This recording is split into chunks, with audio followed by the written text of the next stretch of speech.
இன்னைக்கு நான் பிக் பண்ணியிருக்கிற stock hero Honda. 6th November இந்த ஸ்டாக்கை பை பண்ணிட்டு 12th நவம்பர் இந்த ஸ்டாக்கை நான் செல் பண்ணியிருக்கேன். இது ஒரு ப்ராஃபிட்டபிள் ட்ரேட். இந்த ட்ரேடை நான் பிக் பண்ணதுக்கு reason consolidation box break out. ஒரு ஸ்டாக் ஒரு சர்டன் ரேஞ்சுக்குள்ள ரொம்ப நாள் ட்ரேட் ஆகிக்கிட்டு இருந்து அந்த ரேஞ்சிலேருந்து எப்போ வெளியே வந்து க்ளோஸ் வைக்குதோ அதை வந்து நம்ம கன்சாலிடேஷன் பாக்ஸ் பிரேக் அவுட்னு சொல்லுவோம். இந்த பாக்ஸ்க்குள்ளே இப்போ இவ்வளோ நாள் இதே ரேஞ்சுக்குள்ளே ட்ரேட் ஆகிடுச்சு. இப்போ இந்த ரேஞ்சை விட்டு வெளியே வந்து இங்கே ஒரு க்ளோஸ் வைக்குது.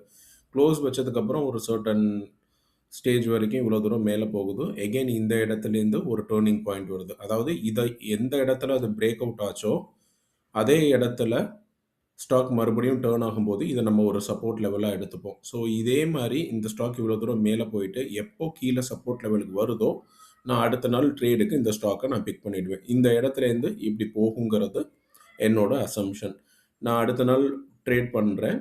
அதனோட ஓப்பன் ப்ரைஸில் நான் வாங்கிட்டேன். நான் போட்டிருக்கிற ஃபர்ஸ்ட் ஆரஞ்சு லைன் என்னோட பை டேட். நான் போட்டிருக்கிற செகண்ட் ஆரஞ்சு லைன் என்னோட செல் டேட். ஃபர்ஸ்ட் டேட்டில் ஒரு கேப் அப் கொடுத்துட்டு எகெயின் கேண்டில் கீழே இறங்கிடுச்சு. ஸோ நமக்கு அது ஒரு இன்னமும் நம்ம லாஸில் தான் இருப்போம். இதுக்கு அடுத்த நாள் எகெயின் ஒரு சின்ன நேரோ ரேஞ்ச் கேண்டில் ஃபார்ம் ஆகிடுச்சு.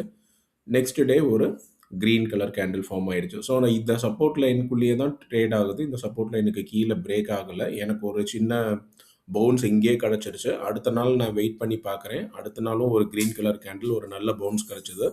ஸோ 2 நாள் 2 பவுன்ஸுங்கிறது நமக்கு மோர் தென் எனஃப். நான் நெக்ஸ்ட் டே மார்னிங்கில் ஓப்பன் ப்ரைஸில் இந்த இடத்துல நான் இந்த ஸ்டாக்கை நான் செல் பண்ணிட்டேன்.